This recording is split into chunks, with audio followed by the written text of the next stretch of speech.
so great to be here. Michigan, in 41 days, we're going to turn this state red, and we're going to turn the country red.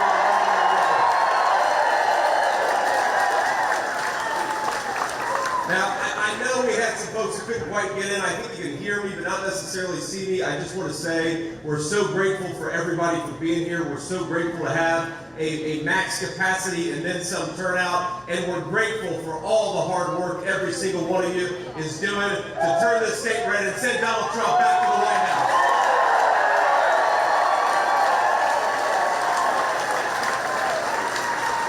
Now, I was on the phone with a friend earlier, and he asked me what I was doing. I said, well, we were in Florida at the time at a fundraising event. I said, we're going to come to Michigan. And he said, you're spending a lot of time in Michigan. And I said, yes, I am. I actually have come to love the state of Michigan. And he said, well, you went to Ohio State. Are you ever worried? Are you ever worried the Buckeye thing is going to cost you some votes in Michigan? I said, well, they did kick our ass 3 years in a row. The least they can do is vote for me.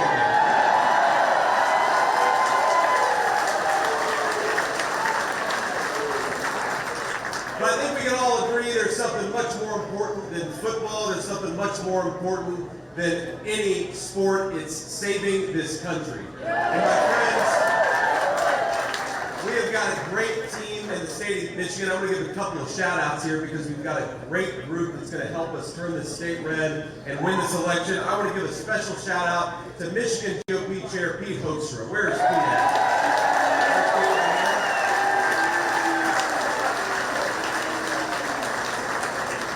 And you guys have a great Senate candidate here in the state of Michigan. Mike Rogers isn't here, but let's give a round of applause for Mike Rogers.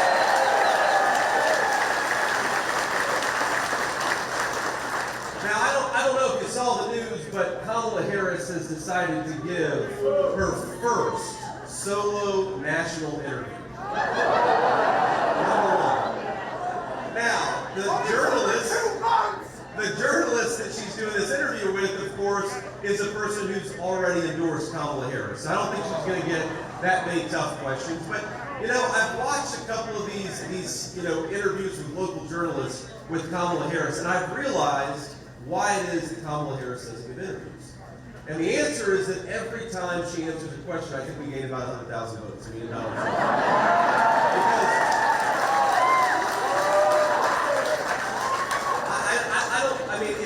If you want to lose about 20 IQ points, I encourage you to watch one of her interviews for about 5 minutes. And, they'll ask Kamala, of course, because she's the vice president, and she is the reason why we have sky-high inflation and a wide-open border. They'll say, Kamala, Vice President Harris, what are you going to do? What is your specific plan to solve the inflation crisis that's making it unaffordable to buy groceries and housing? And Kamala will say, well, did you know that I grew up in a middle-class family? I had a very nice lawn back there in Berkeley, California.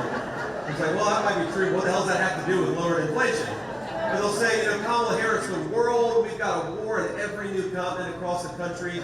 Kamala Harris, your administration has in some ways led to the policies that caused this conflict. How are you going to solve it as President of the United States? And Kamala Harris will say, well, did you know that I worked at McDonald's for about 3 months when I was a teenager?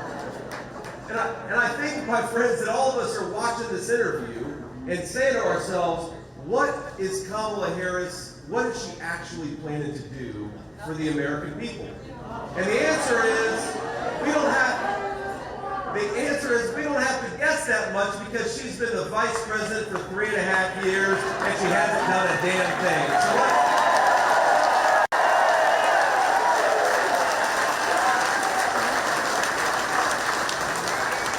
So let's dispense with this idea that Kamala Harris is going to fix the very problem she caused. Kamala Harris is why we have sky-high inflation. Kamala Harris is why you can't afford groceries or housing.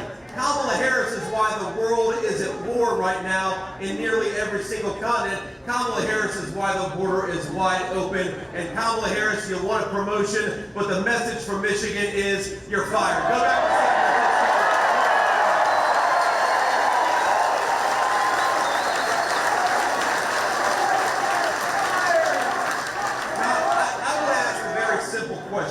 because because I think it gets to the heart of what this election is fundamentally about, and I ask it to everybody, not just who's here, but is watching us on TV or is watching us in some of the clips they'll see of this event. And it's actually very, very simple. Are you better off now than you were 4 years ago?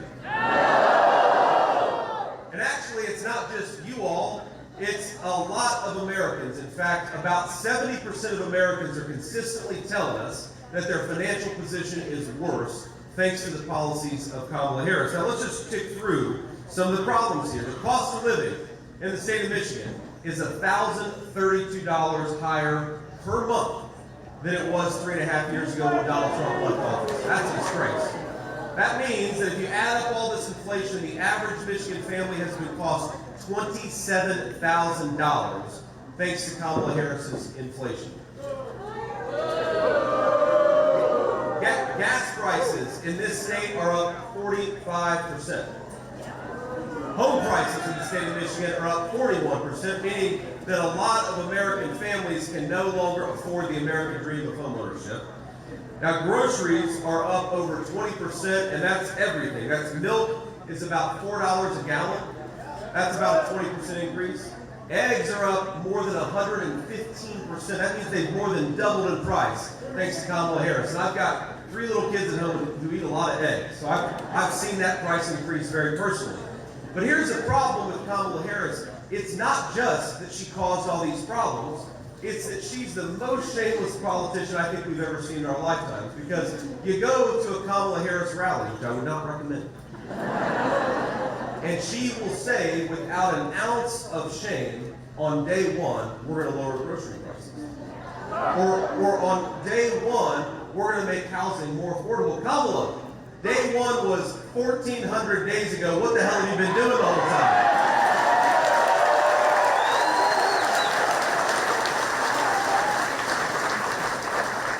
Now, the answer, unfortunately, is she hasn't been doing a lot, or in fact, when she has been doing anything, it's been making the problems worse.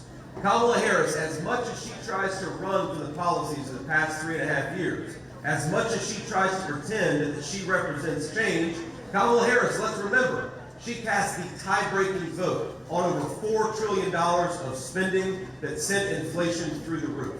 Kamala Harris wants to increase your taxes, in a lot of ways already has increased your taxes, so that she can help rich people buy automobiles made in China. Does that make an ounce of sense? Does that help Michigan auto workers, some of the proudest auto workers in the entire world? So when Kamala Harris says that she has a plan, you better run for the hills, because her record for the past 3.5 years has been a disaster for this state and for the entire country. So here's what I think we should do. Rather than give Kamala Harris a promotion that she hasn't earned, rather than give her a promotion even though she refuses to give an interview, let's send her back to San Francisco where she belongs and make Donald J. Trump.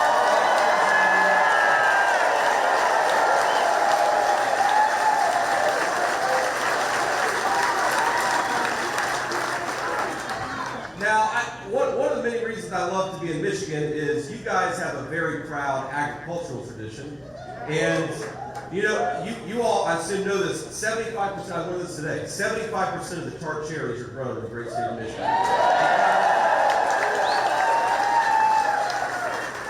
Now, I'm grateful, of course, to have all of you here. The person I'm most grateful to have here is my lovely wife, Lucia. Honey, thank you for being here.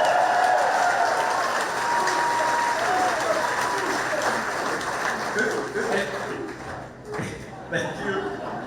And Usha will tell you that I'm actually the baker in the family. You surprised by that?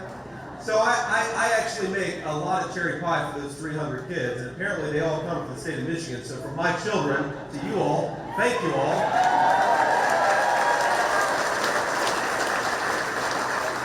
But you know right now that Michigan farmers are struggling more than they have in a generation, because a lot of countries are dumping agricultural products into our country.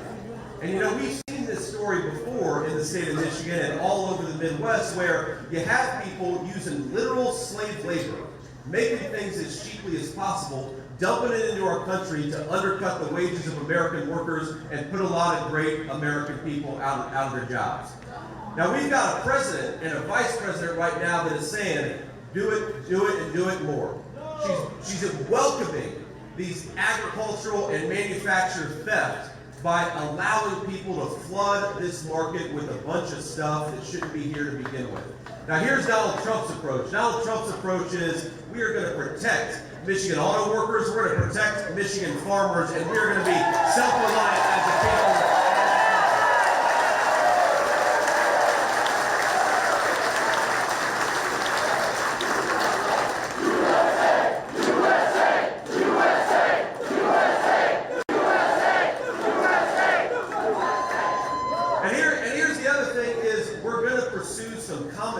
Tax and economic policies that make it easier to build things in America, make things in America, and do it with American workers instead of foreign slave laborers. The story, my friends, the story of the economy over the past 40 years, and Kamala Harris and her donors have benefited from more than almost anybody, is very simple.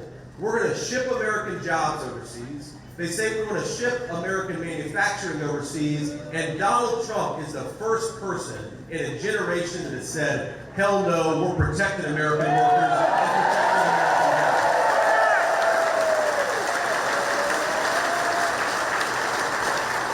Now you see the same old failed approach with this Goshen facility, right? Let's let a lot of foreign money build things instead of doing it with American money and American workers.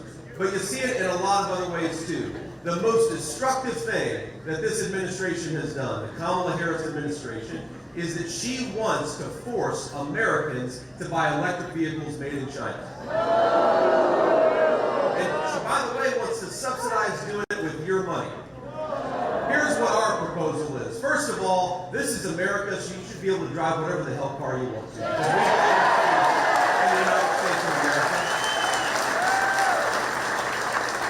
Here's the second thing. We are going to support American industry and American energy. And people always ask Kamala Harris this question when they get a rare opportunity to ask her a question and say, what's your specific plan for lowering costs for American consumers? And they ask Donald Trump the same question. It's funny, Kamala Harris has no answer to that question, but Donald Trump does. And you know what the most important thing we're going to do to lower costs and make it easy for American manufacturers to build in the United States of America? Drill, baby, drill.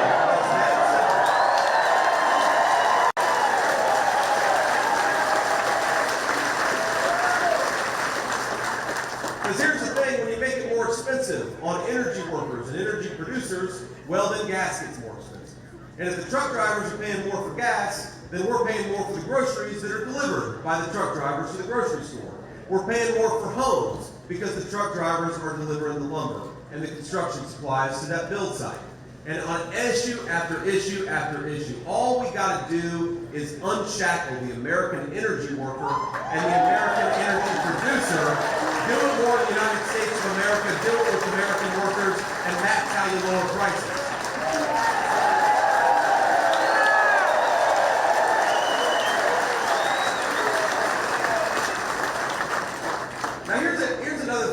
Donald Trump, he doesn't get a lot of credit from the American media, and certainly not from the Democrats. But you know, Donald Trump is actually a great president for environmental protection and conservation. Doesn't get nearly enough credit. Of course, we believe in protecting our environment. We believe in clean air and clean water, because in the state of Michigan, especially this far north, we've got some of the most beautiful natural resources anywhere in the world. We're proud of it, and we want to conserve it.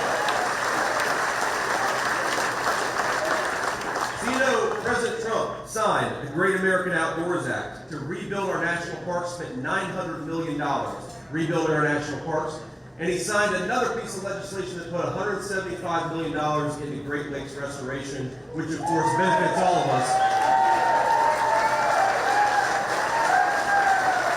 Benefits all of us who depend on the Great Lakes. That's Ohio, that's Pennsylvania, that's Michigan, and that's Wisconsin. Look, we believe in the United States of America, and we believe in the conservative movement, in clean air, in clean water, and in a beautiful planet. And here's the problem, is Kamala Harris, in the name of crazy green energy scams, is shipping American manufacturing jobs to China, which, by the way, is the dirtiest economy in the entire world. So here's what we ought to do if we want to protect the American worker, but also protect the American environment, build more in the United States of America, and do it with American workers. And that's our plan, and that's exactly what we're going to do.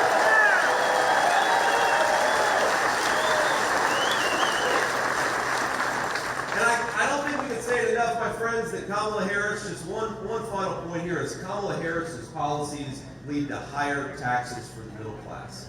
She's explicitly promising to raise taxes on middle-class Americans, even while she's using that money to reward companies that are shipping jobs overseas. And I think she's got it exactly opposite. So here's the Donald Trump tax plan. We're going to cut taxes on American workers, and we're going to penalize companies that are shipping jobs overseas.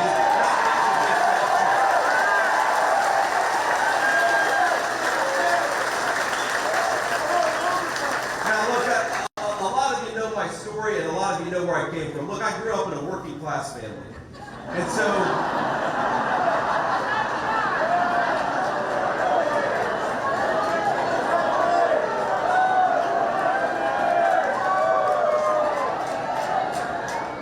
but look, when Kamala Harris talks about her middle class background, when the Democrats talk about how they stand for working people, they're not telling the truth. They're lying to you. And here's how we know they're lying to you. You remember back a few years ago when there were a lot of nurses, a lot of people in a lot of industries that were losing their jobs because they refused to take the COVID shot? I believe if you want to take the COVID shot, take the shot. If you don't want to take the COVID shot, don't take the COVID shot. But listen.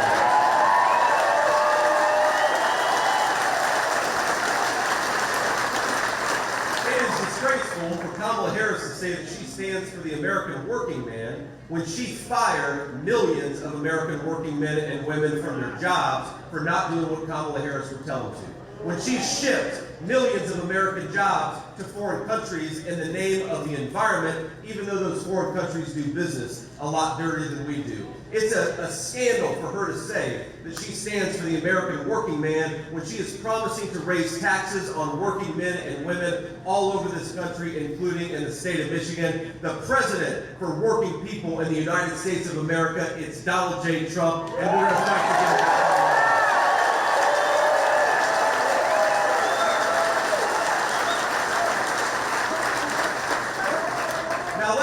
Let's just talk about the human cost of her policies, and then we're going to take some questions from the media.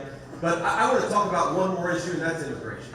Because, man, what a nightmare the American southern border is thanks to Kamala Harris's policies. Now, you see this in small towns and big cities all across our country. What are the tolls of Kamala Harris's broken border? Kamala Harris opened the border. Remember, she promised us. She said on day one, I'm going to suspend deportations, and that's exactly what she did, and now American citizens are living with the consequences. We see this in towns like Springfield, we see it in PA, we see it in Michigan, we see it all across our country. What you see is municipal budgets that get stressed. Police officers that can't do their job because they're dealing with illegal aliens. You see students that can't learn in their schools because they're flooded with children who don't even speak English. You see car accidents going up because a lot of people aren't properly licensed to drive. And you, of course, see a massive increase in crime. And you know what else you see? And this goes to the heart of why housing prices are so high, is you see a lot of people who cannot afford the cost of a house. Because when you allow foreign people who are in this country illegally to buy houses and all by right to go to Americans, then you make it impossible for American citizens to afford the American dream of homeownership. So here's what we believe is we need common sense tax and economic policy. We need to bring back some good American manufacturing jobs to the state of Michigan. But if we want to allow American citizens to afford a home again, we've got to start by deporting the millions of illegal aliens in Kamala Harris.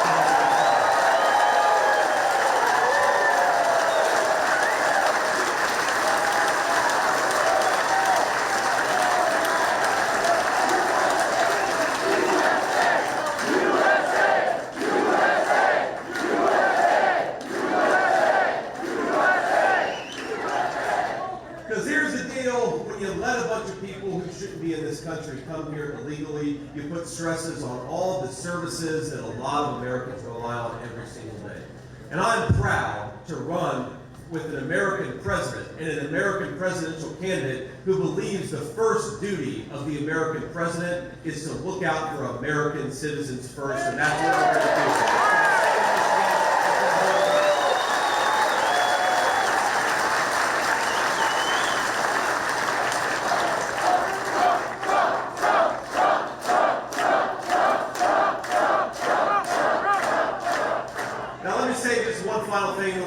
Questions to the reporters. So it's hard to believe, but it's been 10 days since another assassin tried to take the life of President Trump. And thank God for a quick acting Secret Service agent, and thank God for his grace, because I believe in the same God, not just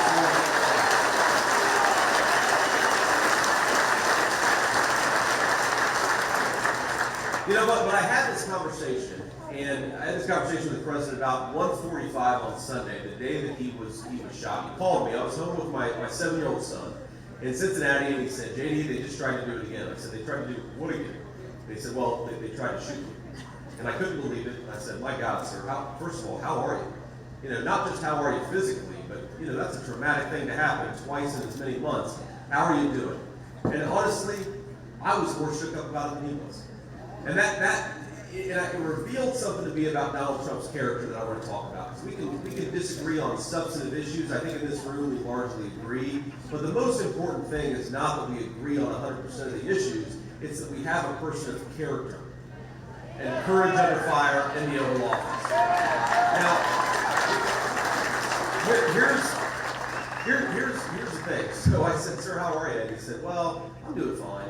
I'm kind of pissed off because I was about to make a birdie on the 6th hole. And I chuckled, and it's good that he could show some humor in a tough moment, but then I realized that there's actually something insightful going on there about Donald Trump the man. Because we know that at some point, probably many points in the next 4 years, there's going to be some crisis somewhere in the world. And it's going to become the American president's business, because everything that happens eventually falls on the desk of the United States president. And who do we want answering that phone call, my friends? That's exactly right. Is it a woman who is so afraid of the American media, the friendly media, that she won't even do an interview? Or is it the person who takes a literal bullet to the brain and stands up in defiance and stands up and says, fight, fight, fight?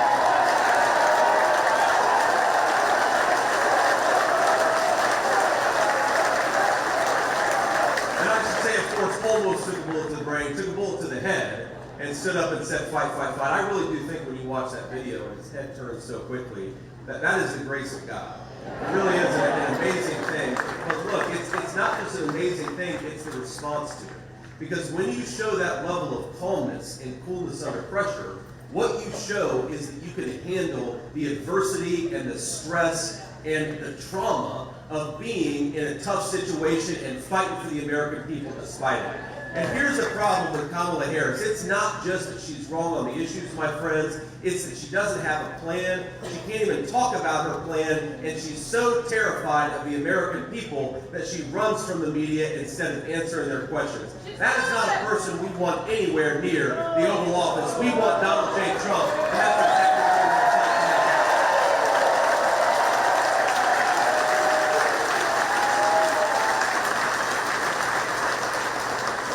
So, thank you. And I want to just say that this is ultimately what this election is about. Is what kind of person do you want in the Oval Office when times are tough? Who do you want responding to a world crisis? Who do you want implementing common sense economic policies that he already implemented once? And the answer is Donald J. Trump, the people's president, and we got to get him elected.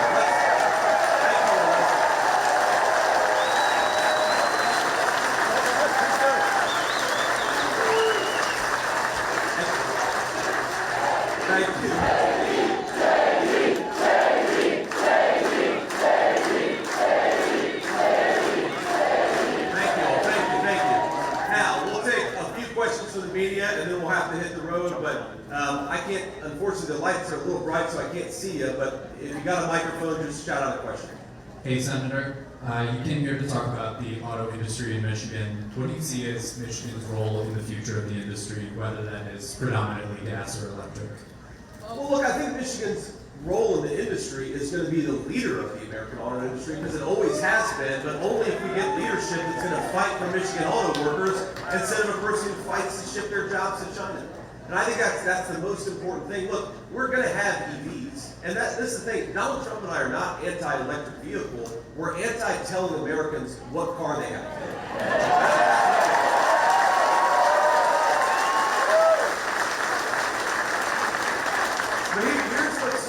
About Kamala Harris's EV policies is, on the one hand, she's taxing Americans to send a lot of their money to foreign-made electric vehicles, while on the other hand, she refuses to allow America to dominate not just the manufacture of the electric vehicles, but everything that comes before it. The mining of the minerals, the manufacture of the batteries. They have made making things in the United States practically illegal, and so when they subsidize electric vehicles, they are necessarily subsidizing electric vehicles that are primarily made in China. So here's what Donald Trump and I believe. Number one, let's unshackle the industry and stop these crazy regulations that make it impossible to build things and make things in the United States of America. And number two, let's invest in Michigan and American auto workers and the products they're building. And I really believe you're going to unleash a renaissance in manufacturing in this country, and it's going to start right here in the great state of Michigan, because you all know how to make things with your hands. We're proud of that, but we want to keep it going and build upon it. So I think Michigan's role is going to be leading this industry, but only if we stop the stupid policies of Kamala Harris and get Donald Trump back in the White House.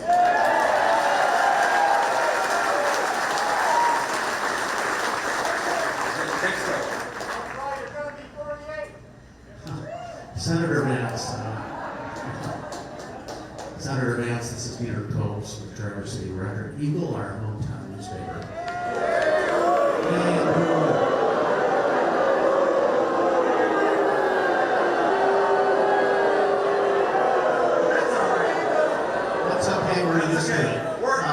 We're having fun.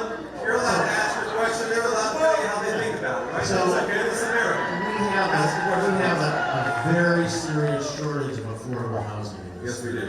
Not just Grand Traverse County, but all over northern Michigan. Families with their kids can't stay here because they can't afford to buy a house. We can't get service workers up here because the rental is too expensive. Homes that 10 years ago cost $100,000 are selling for $800,000. What can those people do now to address this problem, and how will you help them?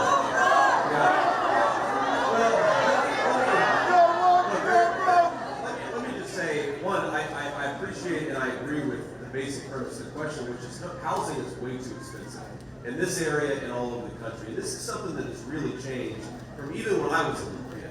And look, I did not grow up in a family with a lot of money. I think a lot of you know that. A lot of you have heard my story. But look, a lot of American middle class and working class people can afford to buy a home.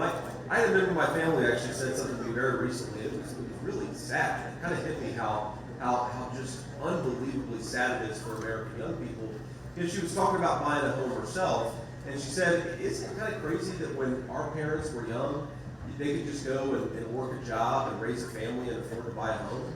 And I thought to myself, what a terrible job we're doing for our young people. They feel like they cannot access the American dream of homeownership. But look, the answer is most immediately, it goes back to the border. And why does it go back to the border? Because every economist and every person with an ounce of common sense will tell you that if you bring in millions upon millions of people who are competing with Americans for scarce homes, it's going to shoot the price of housing through the roof. So the first thing that you've got to do to make it more affordable to buy a home in this country is to get people who shouldn't be here out of the country. And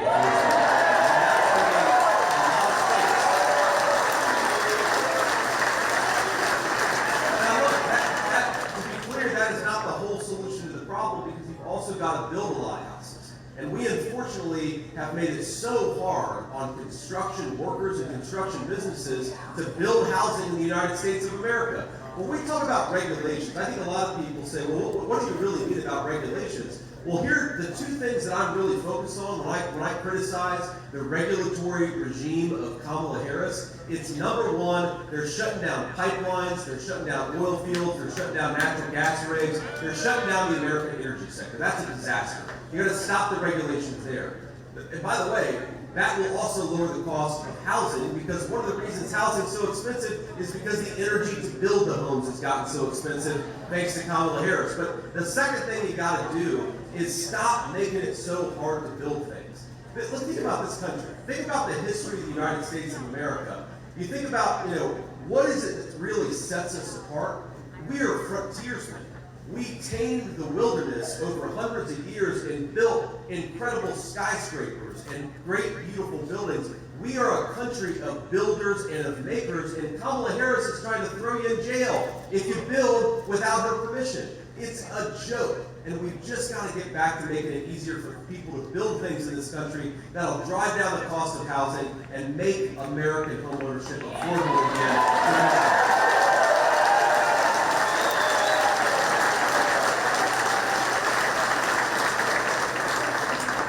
Next question. Yes. Hello and welcome to Traverse City. We're glad to have you here. It's good to be here. I'm Jennifer Isbell with Michigan News Source, and my question is, what are you doing to prepare for the upcoming difficult debate against your opponent?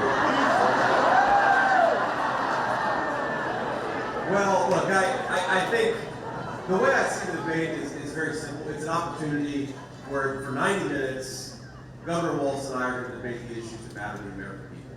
And what I'm going to try to show is very simple, that the candidacy, the team of substance, the team that actually has a record that we're proud of instead of we're running away from, and the team that actually has a plan is the team of Trump Vance. And that's what I'm going to try to do. I think one of the fundamental differences between Kamala Harris's campaign and Donald Trump's campaign is we speak to our fellow Americans like they're citizens, because they are. Kamala Harris speaks to her fellow Americans like they're children.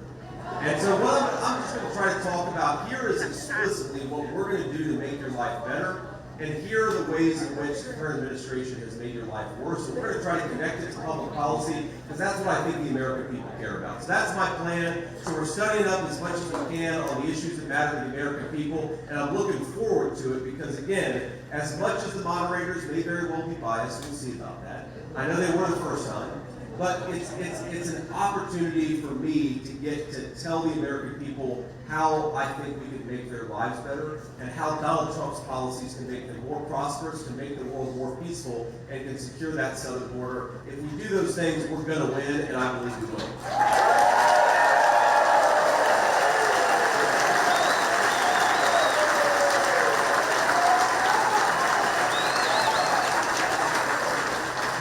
Next question. We'll just do a couple more here. Okay. Welcome back to Michigan, Senator. Thank you. I have a question about foreign policy. You recently detailed a plan that would end the Ukrainian war in a podcast that Ukrainian President Volodymyr Zelensky called too radical.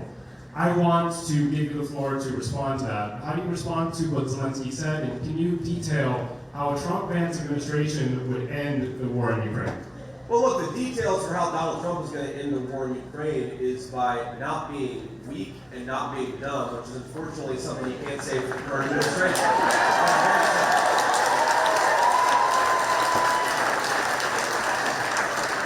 Russia didn't invade a single one of their neighbors for the 4 years that Donald Trump was president. And the president before him and the president after him, somehow Russia keeps on invading their neighbors. It's because they don't respect American leadership and because our leaders aren't smart.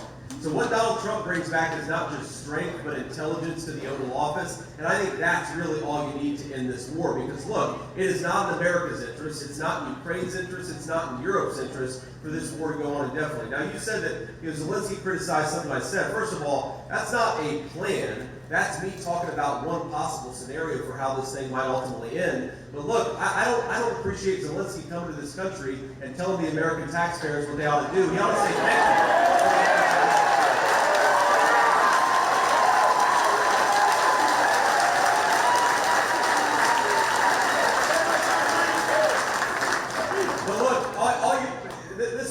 important. I think the American people are looking, and remember when Joe Biden and Kamala Harris ran, what they promised was a return to normalcy. And think about this.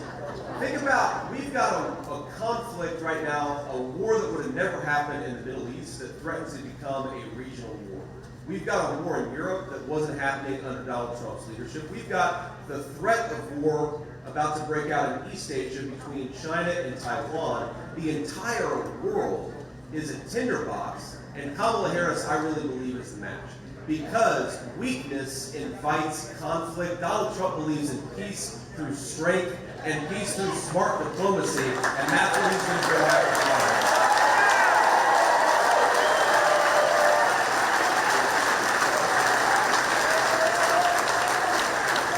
Let's do one more question because we're having some fun, and then I'll leave you with some final words, and then we'll have to get out of here.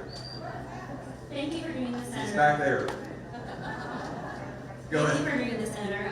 My question for you is, Trump says it's too late to debate because voting has already started and it's bad for America. You're set to debate walls on Tuesday. Does that mean your debate is bad for America? Well,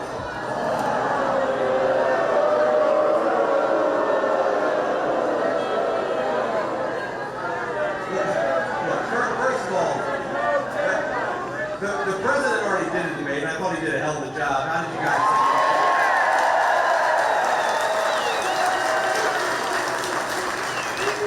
It's so funny. All these pundits after the debate, you turn on the TV, which again I don't recommend watching CNN, but if you do, they turn on the TV and they say, well, clearly she got some good shots in, blah blah blah blah blah, and then you listen to the undecided voters who watch the debate, and it's like the majority of them are voting for Donald Trump afterwards. Well, if the majority of undecided voters are voting for one guy, I'd say that guy won the debate. And here's the thing. This is why Kamala Harris is desperate to do this again, because she knows that she's losing. And when you're running a losing campaign, you throw everything against the wall, and that's exactly what Kamala Harris is doing. Now, we have to remember that months ago, Donald Trump offered multiple debates, and the Democrats said no. The Democrats said no, we don't want to do all these debates. And now that they're losing, they want to change the deal. Well, too bad. You should have made that decision 3 months ago, not now that you're on a losing campaign.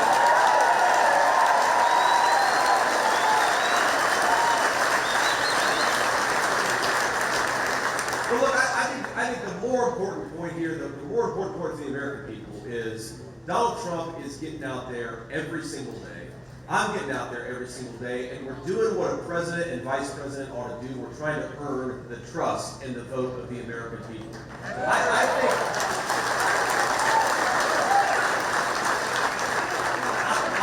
think the American media ought to be much more interested in why Kamala Harris is running from every single interview when Donald Trump is getting out there and he's talking to the American people every single opportunity that he gets. And I think the president has figured out that the best way to get out there and reach the American people is to do it directly, to do what we're doing here, to talk to you guys directly, because putting this filter and putting a teleprompter between you and the American people, that's how Kamala Harris is going to run her campaign. Donald Trump is going to run his campaign on ideas. He's going to run his campaign on making this country great again because he already did it once, and he's going to do it again if the American people.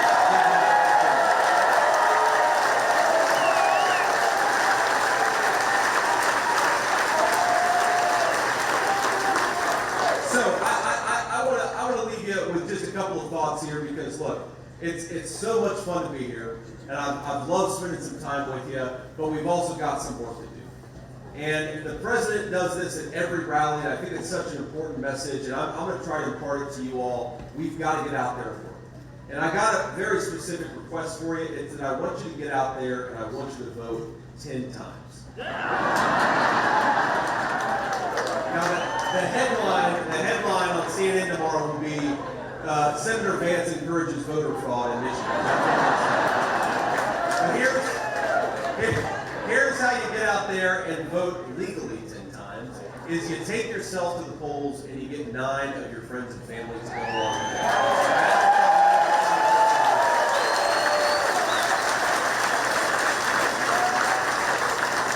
Now, one thing, let me just give you a little bit of the nitty-gritty on politics, is When we think about how we're going to win this race, it really is simple. We just need to get our people who already plan to vote for us, we need to make sure they actually get out there and vote. But here's the thing. Things sometimes come up if you wait until election day. And look, I'm a firm believer that we ought to have election day instead of election season, but it is what it is, my friends. We've got election season. It is here, at least for now, and so we've got to play by the rules, and we've got to play to win. So here, you talk to 100 Democrats, you talk to 100 Republicans. Let's say you talk to, we're getting a lot of Democrats too. Say you talk to 100 people who plan to vote for Trump, and 100 people who plan to vote for the other guy. 98 or 99 of the other guy's people will show up, whereas for us, sometimes it'll be 95, 96. Now, in a close election, that is the difference between Donald Trump being the president or Kamala Harris being the president. And so we got to figure out how to get every single person that plans to vote for our side to get out there and vote. Now, we all know what happens if you wait till election day. Some people, I've heard stories of, well, I plan to vote on election day, but then the school nurse called, my kid threw up at school, and I had to go pick him up and take him to the doctor. Or something came up with my mom and I had to go help her. Maybe I planned to go to the polls right around 6:30, but I had to stay at work until 8 o'clock and didn't get a chance to make it there before things closed. The way that we're going to win this election is to bank every single vote. So don't just get out there and vote. Get out there and vote as soon as you possibly can. And there's a website. I want to read off it just because I want to screw this website up. SwampTheVote.com. You can check your registration, you can check where your polling location is, and you can get involved in our grassroots effort to elect Donald Trump the next president of the United States. Because here's the thing that I think that the media always misses this about the Donald Trump movement and everything that we're trying to do. Is, look, we are very, very frustrated by the leadership of this country. But every single person in this room is a patriot. We love the United States of America, and we think it's the greatest country in the entire world.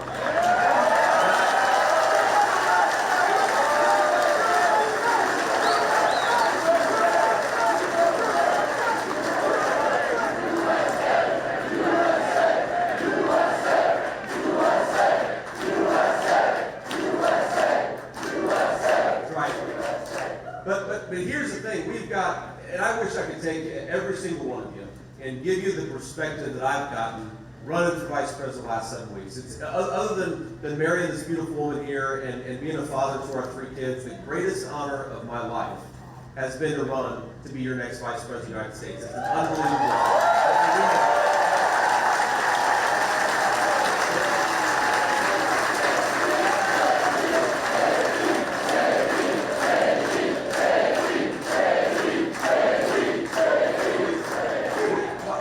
Look, I've been look at the 7 battleground states: Arizona, Nevada, North Carolina, Georgia, Pennsylvania, Michigan, and of course Wisconsin.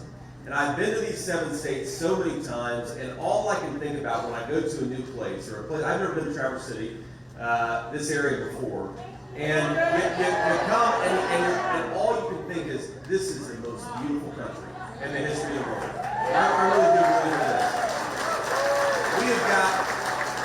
We have got the best natural resources anywhere in the world. I mean, oil and gas and minerals that Russians and Chinese would literally kill for, we've got right here in our own country. Speaking of natural resources, the best natural resource of all is our people. And I believe we've got the best people anywhere in the world.